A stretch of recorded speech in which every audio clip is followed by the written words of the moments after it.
ጤና ይስጥልን የከበረ ሰላምታችን በመላው ዓለም ሆናችሁ ቃል ስፖርት ዩቲዩብ ቻናላችንን ለምትከታተሉ አድማጮቻችን ሁሉ ይድረስ ብለናል። ለእናንተ ከሆነው ቃል ስፖርት ዩቲዩብ ቻናል ለዚህ ሰዓት ከሀገር ቤት እስከ ባህር ማዶ መርጠን ያሰናዳላችሁን ስፖርታዊ ጥንቅሮች በቅደም ተከተል እያጋራናችሁ ዛሬም ቆይታ የምናደርግ ይሆናል። እስከ ፕሮግራማችን ፍጻሜ ቆዩ። ላይክ፣ ሰብስክራይብ፣ ሼር አድርጉን። በሐሳብ መስጫ ሳጥናችን ላይ ዛሬ በሚደረጉ ጨዋታዎች አሊያም በቀጣይ ክለቦቻችሁ በሚያደርጉት ጨዋታ በሐሳብ መስጫ ሳጥናችን ላይ ቀድመ ግምታችሁን ዛሬም ልታጋሩን ትችላላችሁ። አስቀድመን የሀገር ቤት ጉዳይ እናነሳለን። ለየት ያለ መረጃ ይዘናል። የአውሮፓ ሊጎች ትላንት ምሽት ጀምሮ መካሄድ ቀጥለዋል። ትልቅ ውጤቶች የተመዘገቡበት ምናልባትም በሳምንቱ የሊግ ደረጃ ሰንጠረዥን ለውጥ ሊያመጡ የሚችሉ ውጤቶች ተመዝግበዋል። በጣሊያን፣ በጀርመን፣ በፈረንሳይ፣ በስፔን፣ በእንግሊዝም በርከት ያሉ መርሃ ግብሮች ሲደረጉ ነበረ። ዛሬም ቀጥለው የሚካሄዱ ጨዋታዎች አሉ። የሊዮኔል አንድሬስ ሜሲን ምሽት በስፋት እናነሳዋለን። ከዛ ውጪ CR7 ክርስቲያኖ ሮናልዶ ዛሬ በጣም ወሳኝ ጨዋታ አለው ቡድኑ።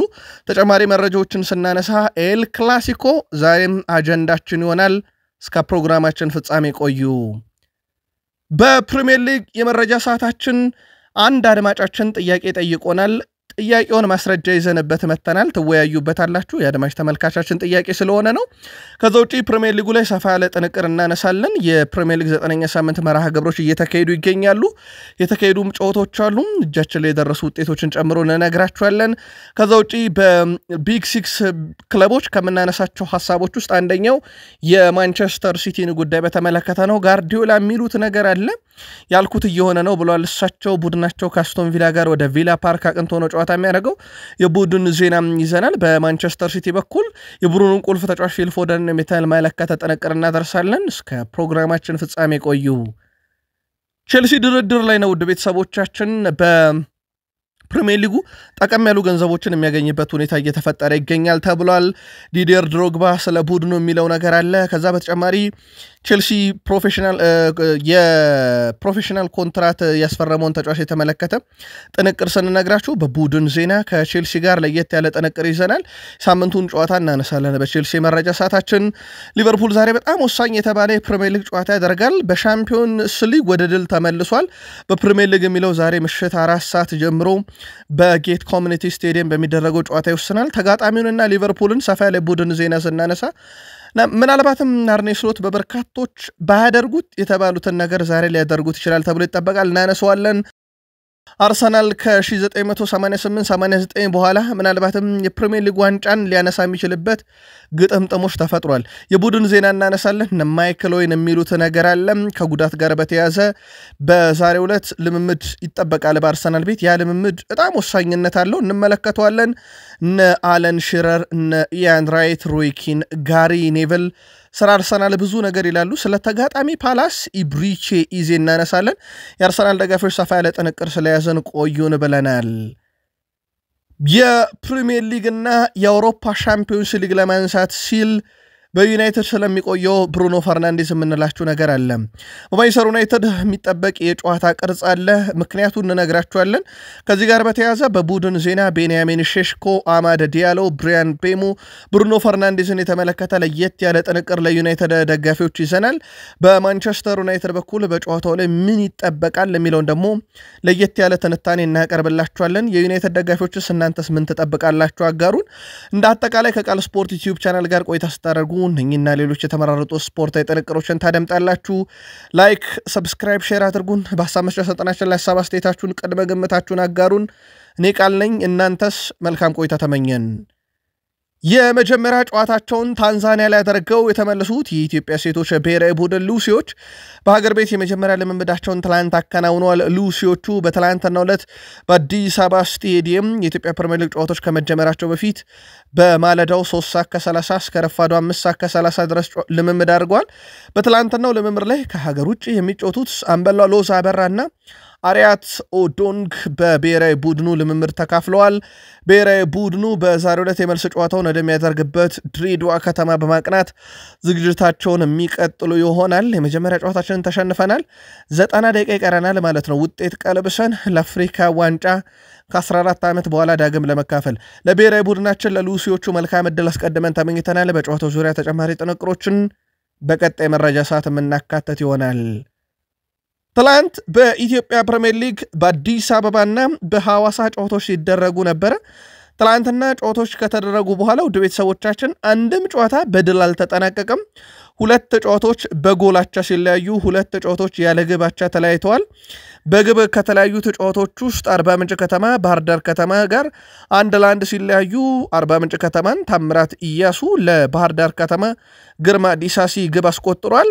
ትላንት የነገርናችሁ ባቻ ውጤት የተጠናቀቀው ግብ የነበረበት ጨዋታ መቀለ ሰባ እንደርታ ከመቻል ያደረጉት ጨዋታ 2-2 የተጠናቀቀው ነው። በመቀለ ሰባ እንደርታ በኩል ካቲካ ጅማና ፍጹም አለሙ፣ በመቻል በኩል አብዱል ከሪም ወርቁና ቸረነ ጉግሳ ግብ ሲያስቆጥሩ ያለምንም ግብ 0-0 በተጠናቀቁት ጨዋታዎች ላይ ደግሞ ሀዲያ ሆሳዕና ከኢትዮ ኤሌክትሪክ 0-0 እንደዚሁም ኢትዮጵያ ንግድ ባንክ ከምድረገነት ሽረ 0-0 ተጠናቋል። በእርግጥ ይሄን ጨዋታ በማለዳው መረጃችን ውጤት እናካትታለን ጠብቁን ብለናችሁ ነበር። ትንሽ መረጃ እናከለ እዚህ ላይ የባህር ዳር ከተማ አሰልጣኝ ደጋርጌ ይገዛው የአዲስ አበባ ስቴዲየም አሁን ያለበት ሁኔታ የሀገሪቱን ገጽታ ያበላሻል ብለዋል። ፕሪሚየር ሊጉ ወደ አዲስ አበባ መልሱ ለውድድሩ ድምቀት በጣም ጥሩ ቢሆንም ከመጫወቻ ሜዳው ጥራት እንዲሁም ከልምምድ ሜዳ እጥረት አንጻር ውድድሩን ለማስተናገድ ተገቢው ቅድመ ዝግጅት አልተደረገም፣ የአዲስ አበባ ስቴዲየም ብቁ አይደለም እያሉ ይገኛሉ። የሊዮኔል አንድሬስ ሜሲው ቡድን ኢንተር ማያሚ ሌሊቱን በተደረገ ጨዋታ 3-1 በሆነ ውጤት ናሽቪልን ድል አድርጓል። በ16 ጥሎ ማለፍ የአሜሪካ ሜጀር ሊግ ሶከር አሸናፊ ለመሆን በተጀመረ ጨዋታ ላይ ኢንተር ማያሚ ከጨዋታ ብልጫ ጋር ነው ናሽቪልን ድል ያደረገው። ሊዮኔል አንድሬስ ሜሲ 19ኛው ደቂቃ ላይ፣ አላንዴ 62ኛው ደቂቃ ላይ መልሶ ሊዮኔል አንድሬስ ሜሲ 96ኛው ደቂቃ ላይ አስቆጥሮ 3-2 እየመሩ ነበረ። ሙክታር 90ኛው ደቂቃ ተጠናቋል። ቢትሩ በጨመሩት ደቂቃ ላይ 101ኛው ደቂቃ ላይ ግብ አስቆጥሮ ነው እንግዲህ ወደ 3-1 የቀየረው። ቀጣይ ሳምንት የመልስ ጨዋታ ይደረጋል። ሊዮኔል አንድሬስ ሜሲ በጨዋታው ላይ ድንቅ ነበረ። ትላንት 2 ግብ አስቆጠረ፣ 23 ኳሶችን ለቡድን አጋሩ በትክክል አቀበለ፣ 4 ስኬታማ ድሪብል፣ 4 ሙከራ፣ 6 የመሬት ላይ ግንኙነቶችን ያሸነፈ ነው። ምናልባት ሜሲ 1 አሲስት አድርጎ ቢሆን ኖሮ 400 አሲስት ላይ ደርስ ነበረ። ግን ትላንትና አሲስት አይደለም የቀነው፣ ወይም ሌሊቱን በተደረገ ጨዋታ አሲስት አይደለም የቀነው። 2 አስደናቂ ግቦችን ግን አስቆጥሯል። ሱዋሬዝ ነው አንዱን አሲስት ያደረገለት። የሜሲ ኮንትራክት ሰሞኑን መፈረም አነጋጋሪ ነበር። አሁን ደግሞ ግብ አስቆጣሪነቱ አነጋጋሪ ሆኖ ቀጥሏል። በስፔን ላ ሊጋ ሪያል ሶሴዳድ ከሴቪያ ጨዋታቸውን ያደርገው ነበረ። ይህ ጨዋታ በሪያል ሶሴዳድ 2-1 አሸናፊነት ተጠናቋል። ኦርዚያባል እና ኤሩዚያባል 19ኛው እና 36ኛው ደቂቃ ላይ ሁለቱን የሪያል ሶሴዳድ ግብ ሲያስቆጥር ጉጅ ነበረ የሴቪያን ብቸኛ ግብ 30ኛው ደቂቃ ላይ ያስቆጠረው። ጨዋታው በሪያል ሶሴዳድ 2-1 አሸናፊነት ተጠናቋል።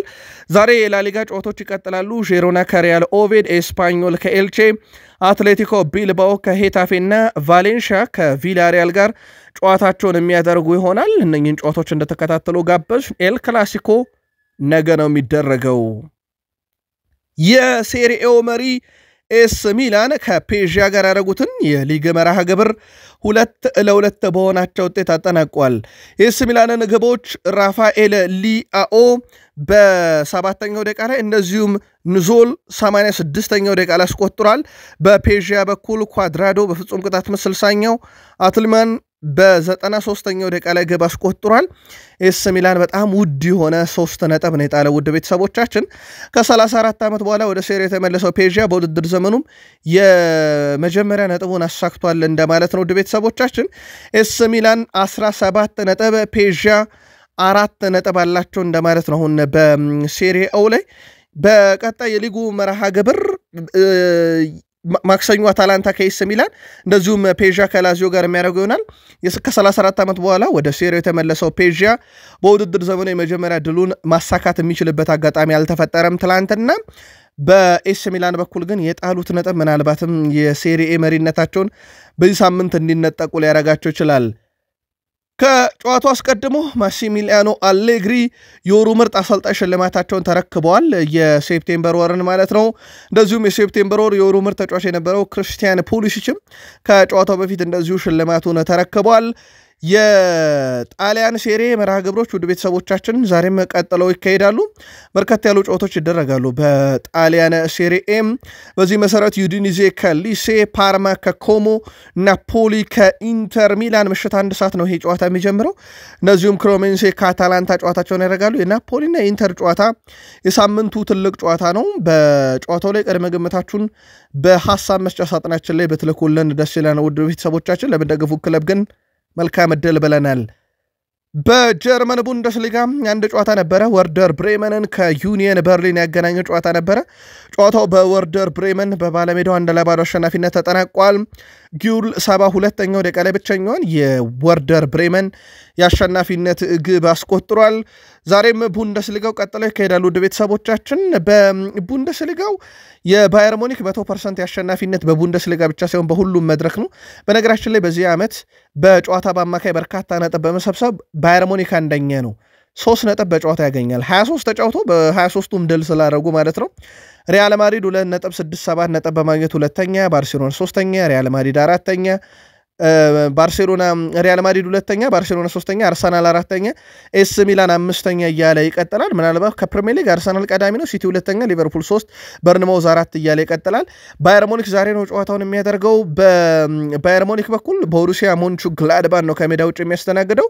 ከዛ ውጭ ሆፈንሄም ከሃይደንሄም፣ ሃምቡርግ ከወልቭስበርግ፣ ኦግስቡርግ ከአርቤ ላይፕዚግ፣ አይንትራክ ፍራንክፈርት ከሴንት ፓውሊ፣ ቦሩሲያ ዶርትመንድ ከኮሎኝ። የጨዋታ ምሽት 1 ሰዓት ከ30 ሲል ይጀምራል። የፍራንስ ሊጋም ተመልሷል ውድ ቤተሰቦቻችን። አዳጊውን ፓሪስን ከናንተስ ያገናኘ ጨዋታ ነበረ። እንግዳው ቡድን ናንተስ 2-1 በሆነ ውጤት ድል አድርጓል። የናንተስ ሁለቱም ግቦች ማለት ነው በተለይም በኤል አረቢያ ሁለተኛው ደቂቃ ላይ አብሊን 38ኛው ደቂቃ ላይ ያስቆጠሯቸው ግቦች እጅግ ማራኪ ናቸው። ሁለቱም በጣም ውብ የሚባል ግብ ነው የተመለከትነው በአንድ ጨዋታ ላይ። ለፓሪስ አዳጊው ቡድን ብቸኛዋን ግብ ቻሩጊ ነበር ያስቆጠረው፣ ግን ቡድኑን ከሽንፈት አልታደገም። የናንተስ ግቦች ግን ተመልከቷቸው በጣም አስደናቂ ናቸው። አሁን በደረጃ ሰንጠረዡ ላይ ናንተስ ነጥቡን 9 በማድረስ ወደ 13ኛ ከፍ ብሏል።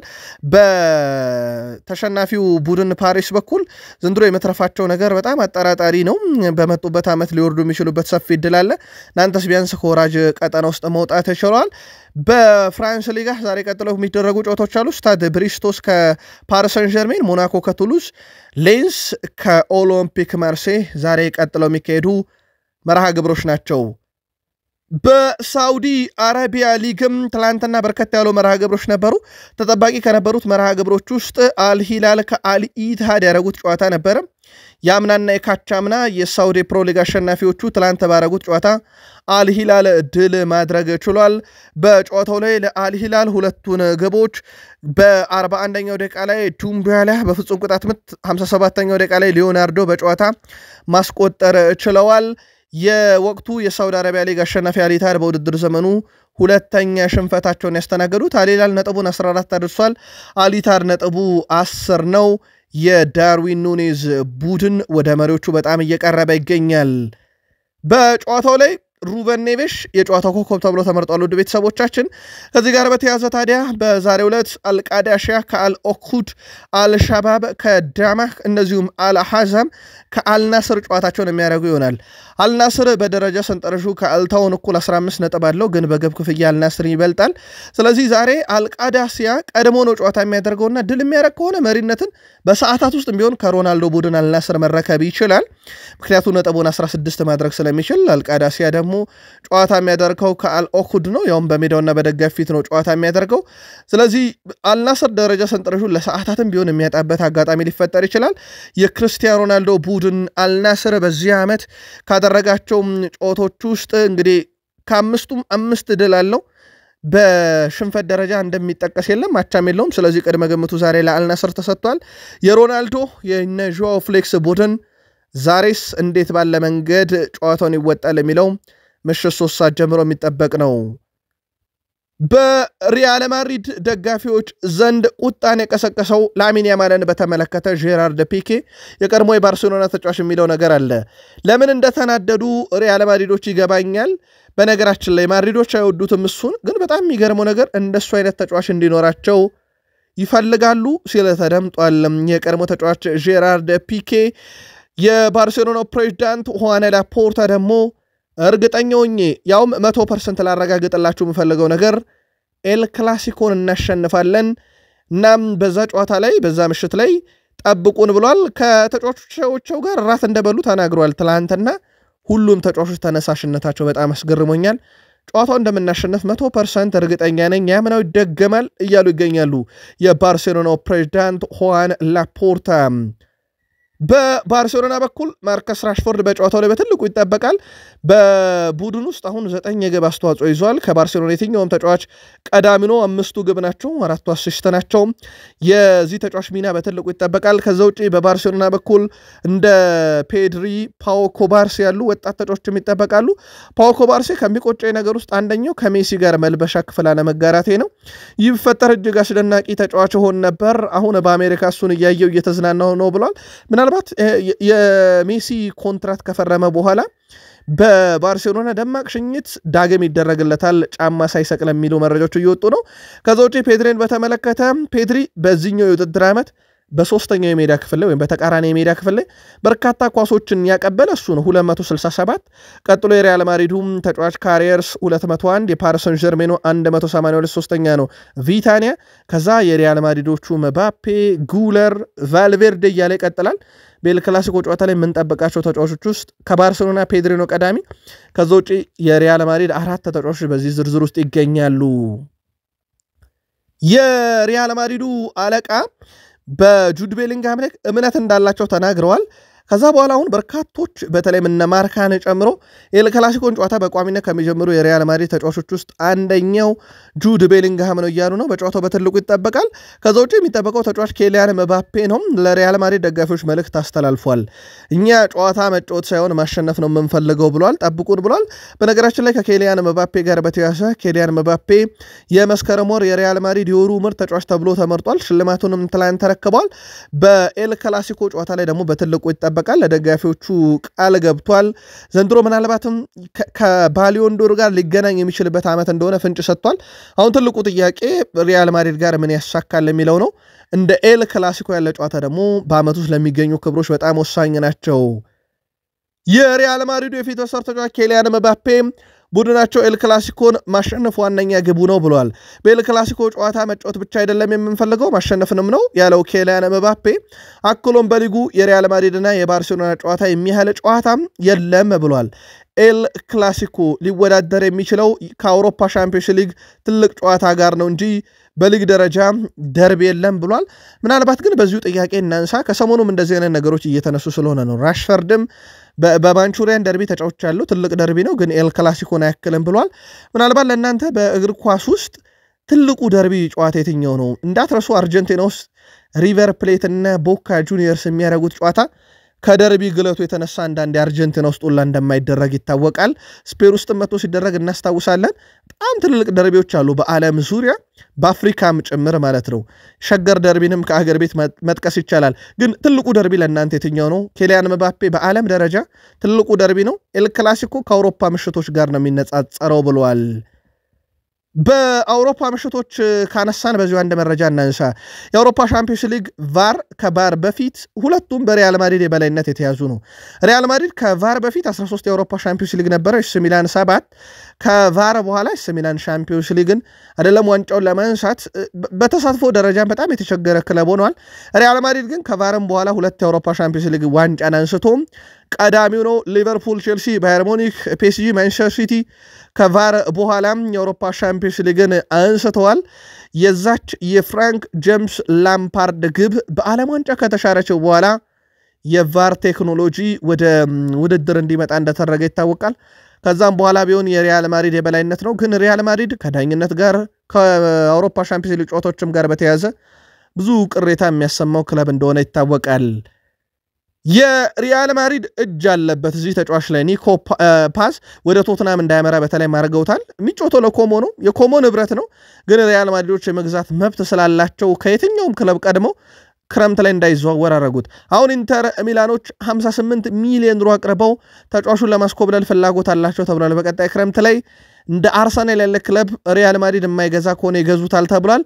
ስለዚህ ቀጣይ ክረምት ሪያል ማድሪድ ሳይወድ በግዱ ይሄን ተጫዋች ያስፈርማል እንደማለት ነው ወደ ቤተሰቦቻችን ምክንያቱም ተጫዋቹን በፍጹም ማጣት አይፈልጉም ሪያል ማድሪዶች እናም በዚህ ምክንያት የሪያል ማድሪድ ቀጣይ ክረምት እቅድ እንኳን ባይሆን የመዘወሩ ነገር አስገዳጅ ሊሆንባቸው ይችላል ተብሏል ሌሎች ክለቦች እንዳይወስዱት ከዚህ ጋር በተያያዘ ወደ ቤተሰቦቻችን በዚህ ውድድር ዘመን በአውሮፓ አምስቱ ከፍተኛ ሊግ ውስጥ የግብ ዕድሎችን በመፍጠር ኒኮ ፓዝ 26 ቀዳሚ ነው በአውሮፓ ዙሪያ እንደ አድሪያን ቶምሰን 23 አርዳ ጉለር 23 ኬሊያን ምባፔ 23 ብሩኖ ፈርናንዴዝ የዩናይትዱ 22 ፍሬድሪኮ ዲማርኮ ማክሲም ሎፔዝ ፔድሪ እንደዚሁም ቪኒሺየስ ጁኒየር 22 አላቸው ዴቪድ ሮም 21 አለው በዚህም እንግዲህ ኒኮ ፓዝ ምን ያህል አውሮፓ ውስጥ ምርጡ ተጫዋች እንደሆነ ማሳያ ነውና ቀጣይ ክረምት ላይ ለሪያል ማድሪድ አስገዳጅ ግዢ ሊሆን ይችላል ተብሎ ይጠበቃል ሉዊስ ኤንሪኬ የባሎንዶር ሽልማት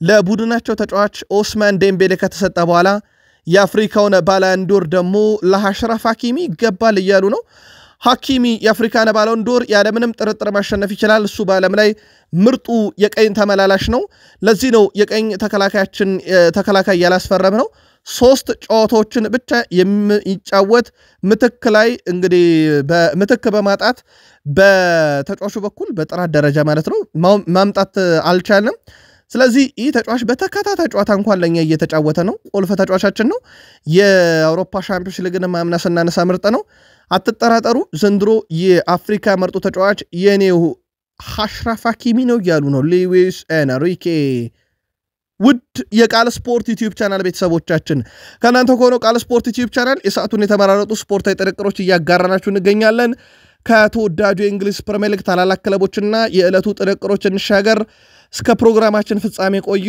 ላይክ ሰብስክራይብ ሼር አድርጉን ሐሳብ አስተያየታችሁን በጨዋታው ዙሪያ ግምታችሁን ልታጋሩን ትችላላችሁ አንድ አድማጫችን በሐሳብ መስጫ ሳጥናችን ላይ ጄሚ ካራገር ሌጀንድ ነው ወይ በማለዳው መረጃ ጠብቃለሁ የሚል መልእክት ልኮልን ነበር ውድ ቤተሰቦቻችን ይሄን ምላሽ ለናንተው እንተዋለን ግን አንድ ተጫዋች ሌጀንድ የሚባለው መቼ ነው የሚለውን እንንገራችሁ አንድ ተጫዋች ሌጀንድ ለመባል በጣም የተለየ ስኪል ወይም ፐርፎርማንስ ያስፈልገዋል በተጫወተበት ቡድንም ብሔራዊ ቡድንም ሁለተኛ የሚያስፈልገው ነገር የሱ ተጽዕኖና ስኬት መለኪያ ነው ሌላ ሶስተኛው መለኪያ ተደርጎ የሚወሰነው ረጅም ጊዜ በዛ ቡድን በወጥ ብቃት መጫወት ሌጀንድ ያስብላል አራተኛ መሪነት ወይም የመሪነት ባህሪ ሲኖረው ወይም ቡድኑን በመሪነት ደረጃ ሲያገለግል በቡድኑ ሌጀንድ ይባላል ሌላኛው ደግሞ የቡድኑ መገለጫ ሲሆን ላበነት ያክል የክርስቲያኖ ሮናልዶ ሪያል ማድሪድ የሊዮኔል አንድሬስ ሜሲው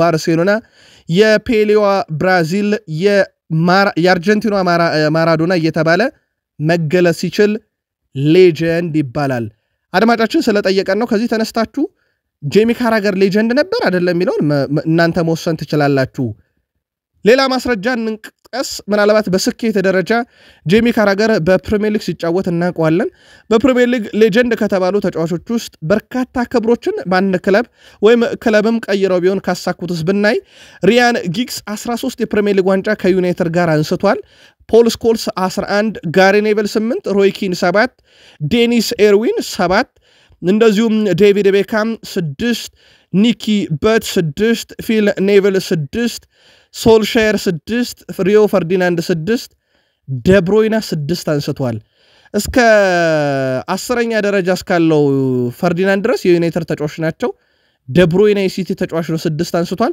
እነኚህ ሌጀንድ ተብሎ በየክለቦቹ የተመዘገቡ ናቸው ምናልባት ሌላ ማስረጃ ከፈለጋችሁ ነው ጄሚ ካራገር ከሰሞኑ በሚሰጣቸው ሐሳቦች የቼልሲ ደጋፊዎች ብስጭት ብለው ነበር ምክንያቱም ቼልሲ አክሰን ያሸነፈው በቀይ ካርድ እንጂ ቼልሲ አይችልም ብሎ ከተቸ በኋላ ማለት ነው ከዛ በፊትም ዩናይትድን በብዙ ተችቷል የቀድሞ ክለቡን ሊቨርፑልን ሲተች ሳላህን አለማራውም አርሰናልን ደጋግሞ ተችቷል ያልተቸው ክለብ አለ ተብሎ አይታሰብም ጆዜ ሞሪኖ ባንድ ወቅት የፕሪሚየር ሊግ ዋንጫ ያላነሳ ሰው ስለ ፕሪሚየር ሊግ ባያወራስ ማለታቸው ይታወቃል 90 ሚኒትስ የፕሪሚየር ሊግ ጨዋታ ቀድመ ግምት ሲያስቀምጥ ትላንትና ሊድስ ዌስትሃምን 2-1 አሸንፏል የ90 ሚኒትስ ግምት በነገራችን ላይ ሊድስ ዌስትሃምን 2-1 ያሸንፋል የሚል ነውና የመጀመሪያ ጨዋታ አልፏል ማለት ነው ቀጥሎ ያሉትን እንንገራችሁ እናንተን ቀድመ ግምት ልነግሩን ትችላላችሁ ቼልሲ ሰንደርላንድን 3-2 ኒውካስል ፉላምን 2-2 ዩናይትድ ከብራይተን 2-2 ሊቨርፑል ብሬንትፎርድን 2-1 ያሸንፋል ወልቭስ ከበርንሊ 1-1 አርሰናል ክሪስታል ፓላስን 2-2 ያሸንፋል ሲቲ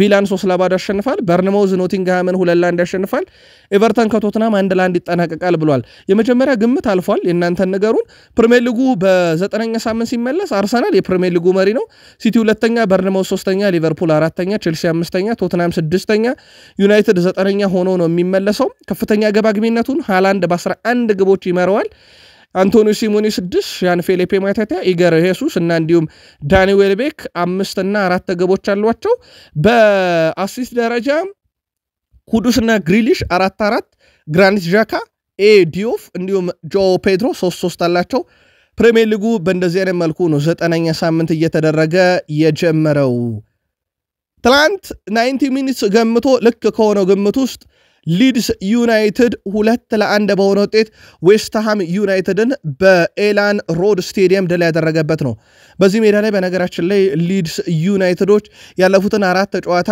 ዌስትሃም ዩናይትድን ገጥመው ድል አድርገዋል ትላንትናም ድል አድርገዋል 2-1 በሆነ ውጤት ነው ድል ያደረጉት አሮንሰን ሁለተኛው ደቂቃ ላይ ሮንዶን 15ኛው ደቂቃ ላይ ሁለቱን የሊድስ የማሸነፊያ ግቦች ሲያስቆጥሩ ዌስትሃም ዩናይትድን ከሽንፈት ያልታደገች የማስተዛዘኛ ግብ ፈርናንዴዝ 9ኛው ደቂቃ ላይ አስቆጥሯል ጨዋታው በሊድስ ዩናይትድ 2-1 አሸናፊነት የተጠናቀቀው ኑኖ ስፕሪንቶ ሳንቶስ ከማኑኤል ፔሌግሪኒ በኋላ በመጀመሪያዎቹ 4 የፕሪሚየር ሊግ ጨዋታ አንድም ድል ያላገኘ የመጀመሪያው የዌስትሃም ዩናይትድ አሰልጣኝ ሲሆን ዳንኤል ፋርከን ኑኖ ስፕሪንቶ ሳንቶስን ያሸነፈ የመጀመሪያው የሊድስ አሰልጣኝ ሆኗል ከዚህ ቀደም የተለያዩ 5 አሰልጣኞች ኑኖን በተቃራኒ ገጥመው አልሆነላቸው ብሏቸው ነበረ ትላንትና ግን ዳንኤል ፋርከን ድል አድርገዋል ዌስትሃም ዩናይትዶች ያለፉትን 6 ጨዋታ ብንመለከት በቶትናም 3-2 በፓላስ 2-1 ከኤቨርተን 1-1 በአርሰናል 2-2 በብሬንትፎርድ 2-2 ትላንት በሊድስ 2-2 ተሸንፈዋል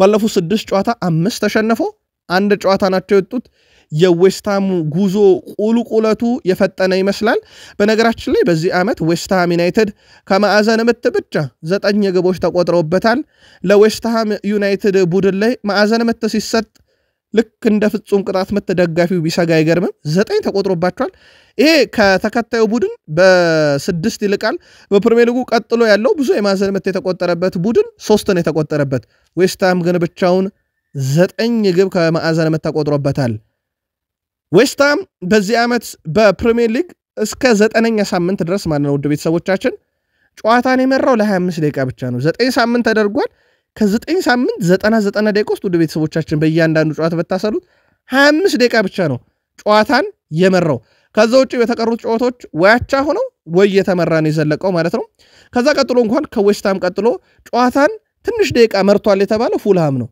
108 ደቂቃ ያክል መርቷል ኦልሞስት 4 እጥፍ ከዌስትሃም ዩናይትድ የተሻለ ነው ሁለተኛ ያለው 10ኛ ደረጃ ላይ ጨዋታን ትንሽ ደቂቃ ነው መራ የሚባለው ቡድን ብራይተን ኤንድ ሆቭ አልቢዮን 194 ደቂቃ ጨዋታን መርቷል በዚህ ዓመት የዌስትሃም ጉዞ እንዴት አስከፊ እንደሆነ ዘንድሮ ማሳያ ነው ምናልባት አሁን ዌስትሃም ዩናይትድ ይተርፋል አይተርፍም ወደሚል ሂሳባዊ ስሌቱላ ኮዲው ያመራ ይገኛል አንቶኒዮ ሲሜኒዮ በትላንትናው ዕለት የፒኤፍኤ የእንግሊዝ ፕሪሚየር ሊግ ደጋፊዎች ኦሩ ምርጥ ተጫዋች ሽልማቱን ተረክቧል እጅግ በጣም አስደናቂ ወር ነው ያሳለፈው ወደ ቤተሰቦቻችን ምናልባትም ቀጣይ ክረምት ላይ አንቶኒዮ ሲሜኒዮ 100 ሚሊዮን ፓውንድ ወጥቶበት አንድ ትልቅ ክለብ ይቀላቀላል ተብሎ እንደዚህ ይጠበቃል እስካሁን በፕሪሚየር ሊጉ በአማካኝ ስፍራ ላይ ከፍተኛ የሆነ ጥራት ያላቸው ኳሶችን በማቀበል ኤሊዮት አንደርሰን አሁንም ቀዳሚ ነው 97 አለው ከዛ ቀጥሎ ብሩኖ ፈርናንዴዝ 91 ዴክላን ራይስ 90 ሞይሰስ ካይሴዶ 89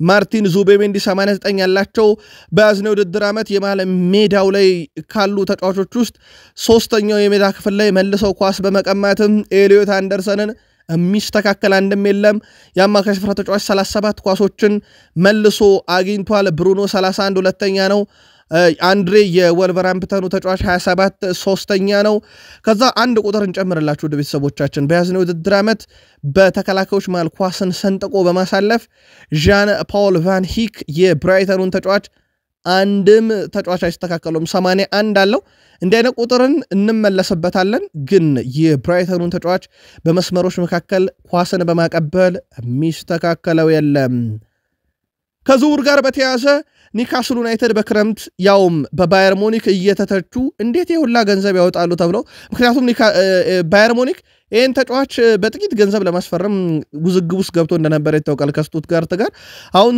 በኒካስል የሚገኘው ኒክ ቮልትሜድ የ23 ዓመቱ አጥቂ የባየር ሙኒክ ህልም ነው ተብሏል ትራንስፈር ማርኬት ቀጣይ ክረምት ይዙውር ሊፈጸም ይችላልና ለኒካስል ስጋት ነው ብሏል አንድ የቅጣት መረጃ እንንገራችሁ ሼፊልድ ዌድነስዴ 12 ነጥብ ተቀጥቷል ወደ ፕሪሚየር ሊግ ለማድረግ በሚደረገው ጥረት ላይ ግርጌው ላይ ተቀምጦ ገና 6 እዳ አለበት የነጥብ ስለዚህ ሁለት ጨዋታ ሲያሸንፍ እዳውን ያቃልላል እንደማለት ነው ምክንያቱም ከነበረው 6 ነጥብ ላይ 12 ነው የተቀነሰው 6 ይቀርዋል ይሄ የሆነበት ምክንያት በኤፍኤ አስተዳደር በኩል በጊዜው አስተዳደር ስር የሚወድቅ ክለብ 12 ነጥብ ይቀጣል ክለቡ እጅግ በጣም አደገኛ ኪሳራ ውስጥ በመግባቱ ምክንያት በጊዜው አስተዳደር ስር ወድቋል ጊዜው አስተዳደሩ ደግሞ የሚፈጽማቸው ነገሮች ክለቡን ከዳ ለማውጣት የሚደረጉ እንቅስቃሴዎችን ይመራል ክለቡን እስከ መሸጥ ማለት ነው አንድ ክለብ ጊዜው አስተዳደር ስር ከወደቀ 12 ነጥብ ይቀጣል በእንግሊዝ ህግ በመጀመሪያዎቹ 2 እና 3 ጨዋታዎች ተመልክተው ብዙዎች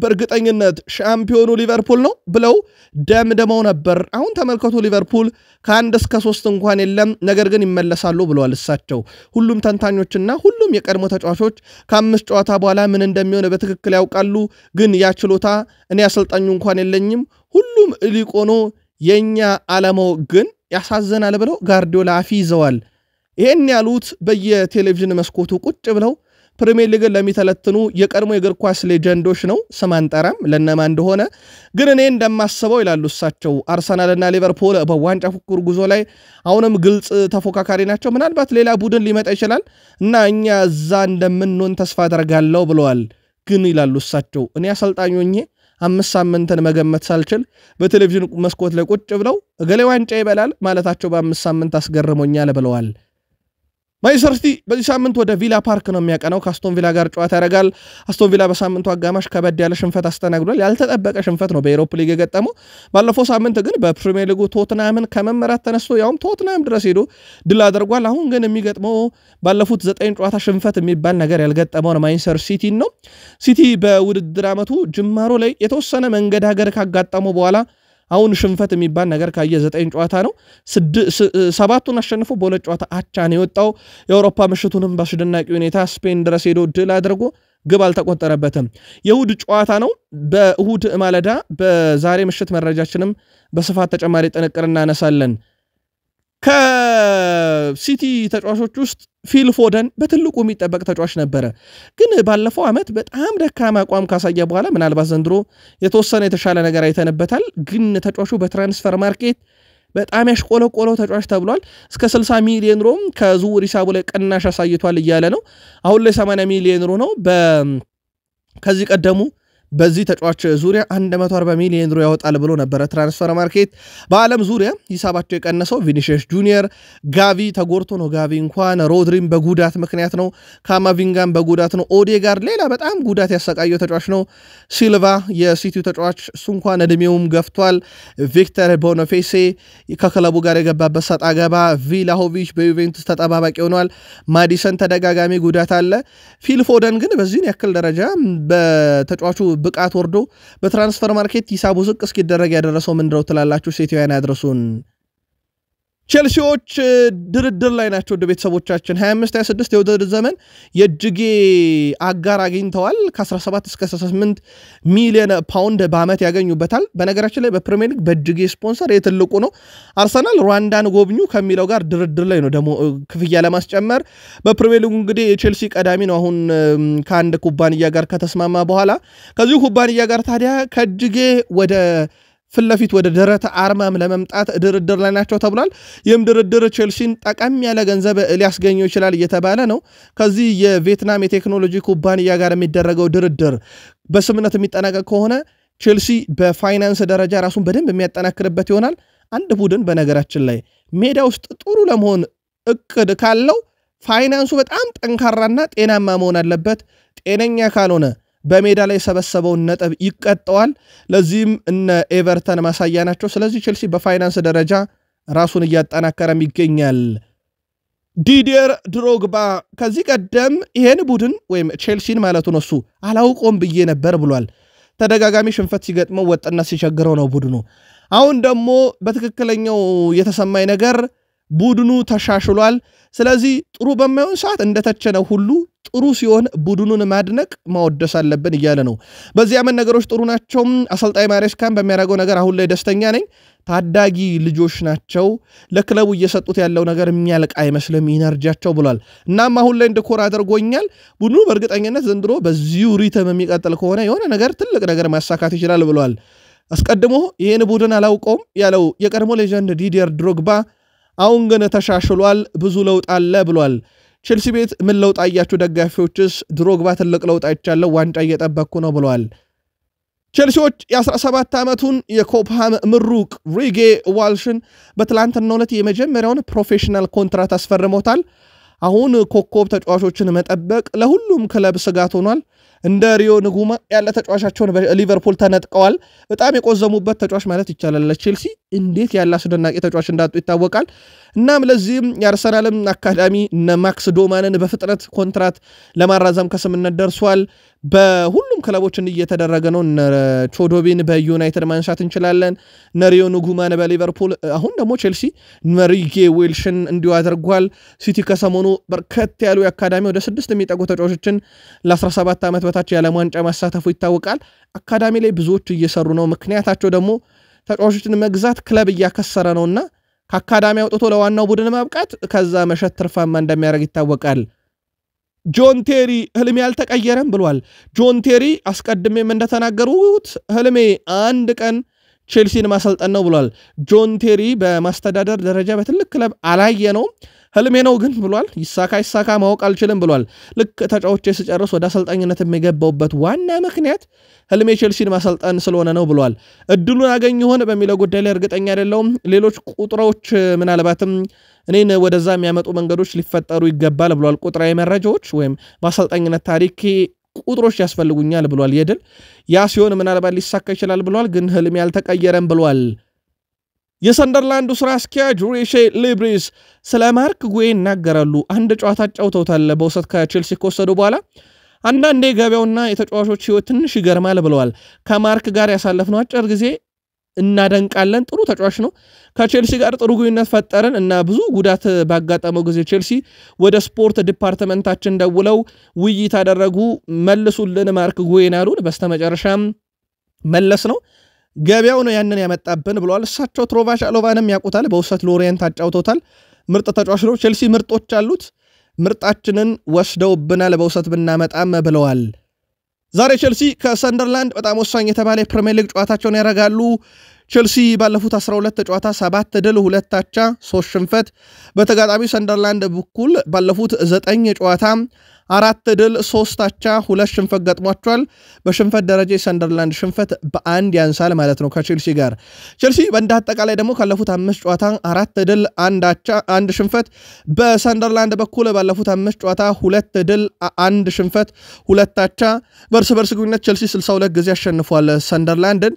እንደዚሁ በሰንደርላንድ በኩል 42 ጊዜ ቼልሲን አሸንፏል፣ 21 ጊዜ ያቸወጥቷል። የመጨረሻ 5 ግንኙነታቸውን ነጥለን ከተመለከትን ቼልሲ 3 ሲረታ 1 ጊዜ ደግሞ በሰንደርላንድ አሸናፊነት ተጠናቋል።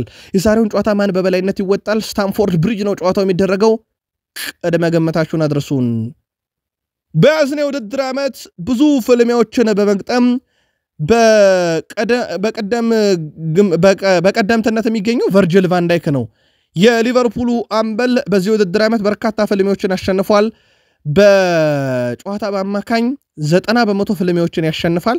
ቀዳሚ ያደርገዋል ማቲያስ ዴላይት ሁለተኛ፣ ጃክ ኦብሪን ከኤቨርተን ሶስተኛ፣ ክሪስ ሪቻርድ ከክሪስታል ፓላስ አራተኛ፣ ጄምስ ታርኮስቲ ከኤቨርተን አምስተኛ፣ ማሮፓኖስ ከዌስትሃም ስድስተኛ ነው። ዩሊያን ቲምበር ሰባተኛ፣ ከአርሰናል ሊዩስ ደንግ ከብራይተን ስምንተኛ፣ ኬንቴቴ ከፉላም ዘጠነኛ፣ ኢብራሂማ ኮናቴ ከሊቨርፑል 10ኛ ነው። ቨርጅል ቫንዳይክን ግን የሚያክል የለም።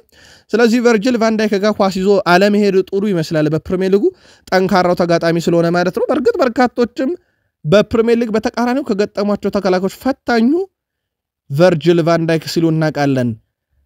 ሊቨርፑል ቤት ከጉዳት ጋር በተያያዘና ከወቅታዊ ብቃት ጋር በተያያዘ ስሎት ምናልባትም ዛሬ ምሽት በሚደረገው ጨዋታ ላይ ብዙዎች በቅሬታ ባይጠቀሙት የሚሉትን ነገር ሊጠቀሙ ይችላሉ።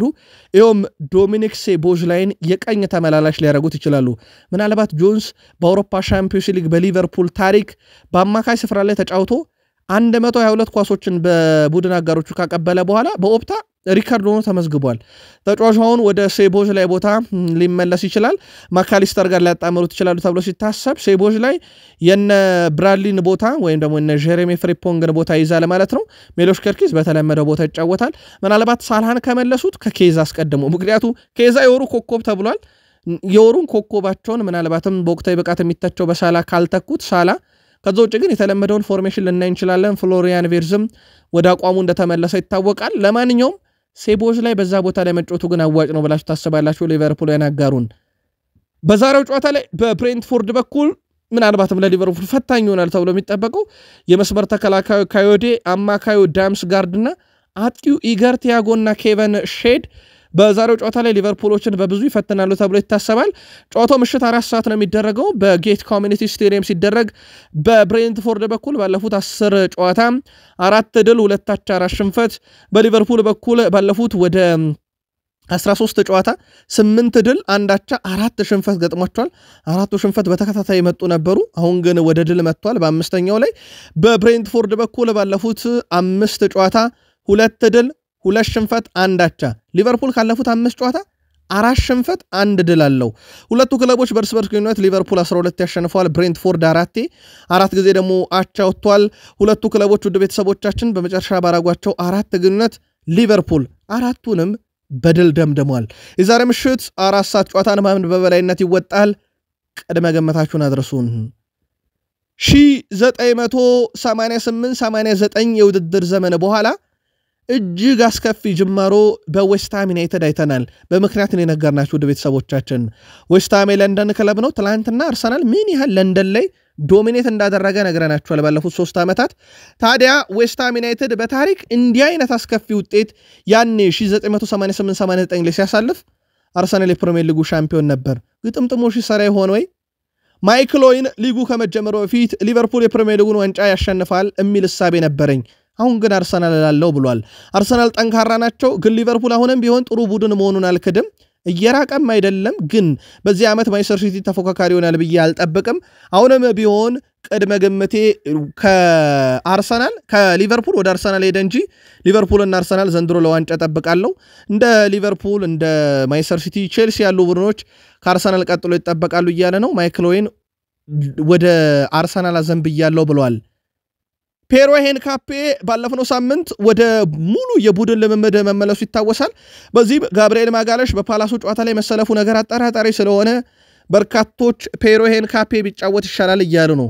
አርሰናል ያጡት ማጋለሽ ግብ የሚያስቆጥር አሲስት የሚያደርገውንም ነው። በሳምንቱ አጋማሽ ሲከላከለ ብቻ አይደለም። ይህ ተጫዋች በፔሮ ሄንካፔ ቢተካ እያሉ ነው በርካቶች። ምናልባትም ለአርሰናል በጣም ወሳኙ ሰዓት ላይ ነው ማጋለሽን የሚያጡት። ግን ፔሮ ሄንካፔ በተሰጠው ዕድል ላይ በጣም አስደናቂ መሆኑን ተከትሎ በርካቶች አሁን ለፔሮ ሄንካፔ ዕድሉ ቢሰጥ እያሉ ነው። የአርሰናል ደጋፊዎችም በሐሳብ መስጫ ሳጥናችን ላይ ከሞስኬራ ከካላፊዮሪ እና ከፔሮ ሄንካፔ ማን ማጋለሽ ከሌለ የተካው በሚል ፔሮ ሄንካፔ የሚለውን ስም ጽፈውልናል። በቅድመ ግምት ደረጃ እንግዲህ አለን ሺረር እንደዚሁም ደግሞ ሌጀንዶች ሌሎችም ኢያን ራይት፣ ሮይ ኪን፣ ጋሪ ኔቨልን ጨምሮ በአርሰናል ዙሪያ ብዙ ነገር ብለዋል። ጥቂት እናድርሳችሁ። ኢያን ራይት አርሰናል ደጋፊነቱ እናውቀዋለን። ፓላስ ጎል ያስቆጥራል ብዬ አላስብም ብሏል።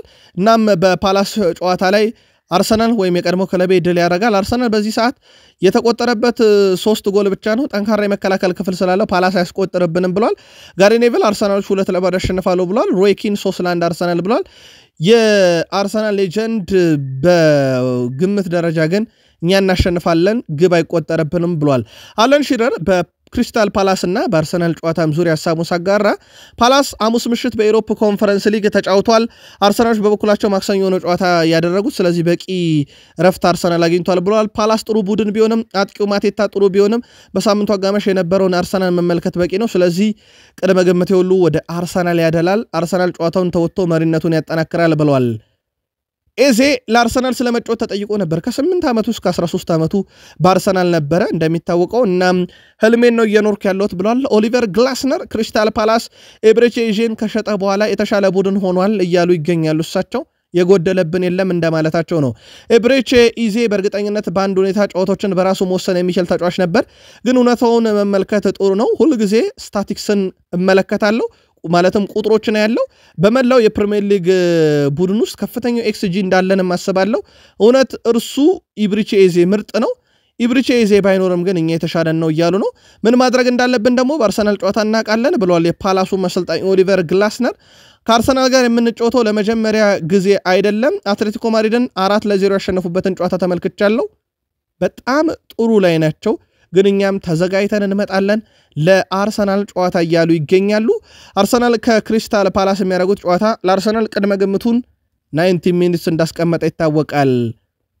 የማንቸስተር ዩናይትድ አምበል ብሩኖ ፈርናንዴዝ የአሊላልን ጥያቄ ውድቅ ካረገ በኋላ በርካታ የአውሮፓ ክለቦችም ጥያቄ እንዳቀረቡለት ገልጿል ነገር ግን ውሳኔ አንድ ነበር መቆየት ማንቸስተር ዩናይትድ ቤት መቆየትና እንደዚሁም በክለቡ ስኬታማ መሆን ብሏል አሰልጣኙ ሩበን አሞሪም እንድቆይ እንደሚፈልግ ነግሮኛል ክለቡም እንደዛው ብሏል ብሩኖ ፈርናንዴዝ ነገር ግን ክለቡ ገንዘቡ ያስፈልገናል ብሎ ቢጠይቀኝ ዝውውሩን እቀበላለሁ ክለቡንም ማግዝ ነበር ብሏል አሊላል ከ80 እስከ 100 ሚሊዮን ፓውንድ ለማቅረብ ዝግጁ እንደነበር ይታወቃል ከአሰልጣኙ ጋር ተነጋግረን ነበር እና አንተን ለመርዳትና ቡድኑን ለማሻሻል ሌሎች ተጫዋቾችን ማስፈረም እንፈልጋለን እንድትለቅ አንፈልግም ብሎክ አለኝ በኋላ በዩናይትድ ቆይቻለሁ ብሏል ከማንቸስተር ዩናይትድ ጋር የፕሪሚየር ሊግ እና ሻምፒዮንስ ሊግ ዋንጫንም ማሸነፍ እንደሚፈልግ ተናግሯል በማንቸስተር ዩናይትድ ቤት 300ኛ ጨዋታው ላይ በመድረሴም ትልቅ ክብርና ኩራት ተሰምቶኛል ብሏል ካፒቴን ብሩኖ ፈርናንዴዝ በነገራችን ላይ ከፕሪሚየር ሊግ ውጭ ወዳለው ክለቦች እስከ 56 ሚሊዮን ፓውንድ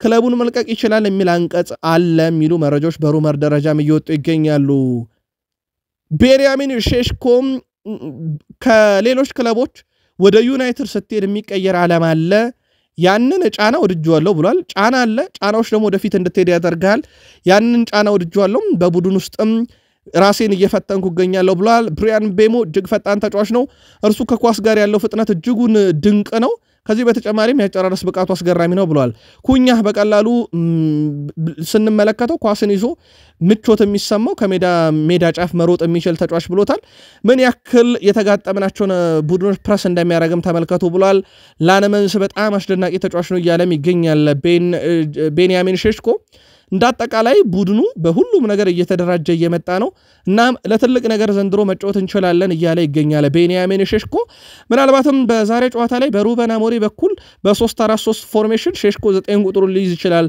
ማውንት ስለተጎዳ ነዚሁም ኩናና ብራያን ምቤሞ አጣማሪ ይሆናል ተብሎ ሲታሰብ ያው እንደተለመደው አማድ ዲያሎ በቀኝ የአማካኝ ስፍራውን በተመላላሽነት ያግዛል ፓትሪክ ዶርጉ ግራውን ተብሎ ይታሰባል ብሩኖና ካዜሜሮ አማካኝ ክፍሉ ላይ ሶስቱ ተከላካይ ያው ማጓየር ስለተጎዳ ሌኒየሮ ማቲያስ ዴላይትና ሾ ግብ ጠባቂ ሴላን መንሲዮናሉ ተብሎ ይጠበቃል ኮቢ ማይኖ እኔ ማድረግ የሚችለውን ነገር ማድረግ ይችላል ብሏል የማንቸስተር ዩናይትድ አማካኝ ፖርቱጋላዊ ብሩኖ ፈርናንዴዝ ኮቢ ማይኖ ቦታውን ለማስከበር ምንም አይነት ፉክክር አያስፈልገውም ኮቢ ማይኖ ከኔ ጋር ለቦታው እየተወዳደረ ነው ብዬ አላስብም ምክንያቱም እርሱ እኔ ማድረግ የሚችለውን ማድረግ ስለሚችል ፉክክር አለ ብዬ አላስብም ብሏል እንደ ተጫዋች እንለያያለን ነገር ግን ሁላችንም በራሳችን መንገድ ለቡድኑ ማበርከት የምንችለው ነገር አለ ብሏል ኮቢ ወጣትና ገና ብዙ የሚጠብቀው ታዳጊ ነው ወደፊት በትልቅ ደረጃ ለበርካታ ዓመታት እግር ኳስን እንደሚጫወት ጠብቃለሁ ብሏል በተጨማሪም እርሱ እኔ የተሻለ ተጫዋች እንደሆን ይረዳኛል በእኔ በኩልም የሱ ወደፊት ትልቅ እንደሆነ ይሰማኛል ብሏል ብሩኖ ፈርናንዴዝ ብሩኖን ካነሳን የተወሰኑ ቁጥሮችን ጨምረ በነገራችን ላይ ብሩኖ ፈርናንዴዝ ከማንቸስተር ዩናይትድ ተጫዋቾች ሁሉ በመስመሮች መካከል ኳስን በማቀበል ወይም በተከላካዮች መካከል ኳስን ሰንጥቆ በማቀበል 60 አለው በዚህ ዓመት ቀዳሚ ነው የዩናይትድ ቀጥሎ ካዜሜሮ 33 ነው ኦልሞስት በእጥፍ ይበልጠዋል ሾ 32 ዴላይት 16 ዩሮ 15 ያው በፕሪሚየር ሊጉ ከፍተኛውን የግብ ዕድል የፈጠረው እሱ ነው ያውለት አለው ከጃክ ግሪሊሽ ሻን ሎንግስታፍ ኮዲ ጋክፖ በላይ ሆኖ ማለት ነው አንድም 20 ቤት የደረሰ የለም ብቸኛው ተጫዋች ነው የቀድሞ የቡድን አጋሩ በውሰት ያመጡት ሶፊያን አምራባት ከፊዮረንቲና ታላቅ ተጫዋች ብሎታል ብሩኖን በእውነት ከፍተኛ ደረጃ ላይ ያለ ተጫዋች ነው ከብዙ ጥሩ ተጫዋቾች ጋር ተጫውቻለሁ ግን በብሩኖን ያክል ደረጃ አላስታውስም ጥሩ ሰው ነው በጣም ያግዛል እውነተኛም አሸናፊ ነው ሁሌም በማንቸስተር ዩናይትድ ሳለን በሱ ላይ ያለን እምነት ከፍ ያለ ነበር ብሏል። አማድ ዲያሎ እንደ ተጫዋች እያንዳንዱ ቦታ ለመጫወት ዝግጁ መሆን አለብን ብሏል። ሩበን አሞሪም እሱን በማያውቀው ቦታ እየተጠቀሙት በሚል ትችት ቀርቦባቸው ነበር። በእርግጥ አሁን ያሰለፉት በአማካኝ ቦታ ላይ ነው። የቀኙን አማካኝ ስፍራ ይዞ ነው የሚጫወተው። ድሮ ያው የቀኝ አጥቂ ሆኖ ነበር የሚጫወተው። አሁን ግን ብሪያን ቤሞ ነው በዛ ቦታ ላይ የሚጫወተው። ከሱ ጀርባ አድርገውታል። በሁሉም ቦታ ላይ የመጫወት ግዴታ አለብን፣ ምርጥ መሆን አለብን እያለ ነው።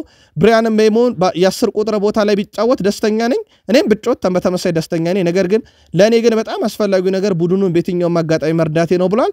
ብሪያን ቤሞ ፈጣን ግብ አስቆጣሪ፣ በዛ ላይ ደግሞ በፕሪሚየር ሊጉ ልምድ ያለው ነው፣ ቡድኑ ይጠቅማል ብሏል። በዛ እያይዞ ካነሳቸው ነጥቦች ውስጥ አንደኛው የኛ ትልቁ ፈተና በዛሬው ጨዋታ ላይ ነው፣ ግን በራስ መተማመን አለን፣ ውጤት ማስጠበቅ ማስቀጠል፣ የአሸናፊነት ሞመንቱሙን ማስቀጠል አለብን ሲል ተደምጧል። የማንቸስተር ዩናይትድ ጨዋታም በተመለከተ የተጋጣሚ አሰልጣኝ የብራይተን ዋና አሰልጣኝ የሆኑት ፋቢያን ሆዝለር ማንቸስተር ዩናይትድ በዚህ ውድድር ዓመት የሚታወቀው ቀጥተኛ እግር ኳስን ሲጫወት ነው ብሏል።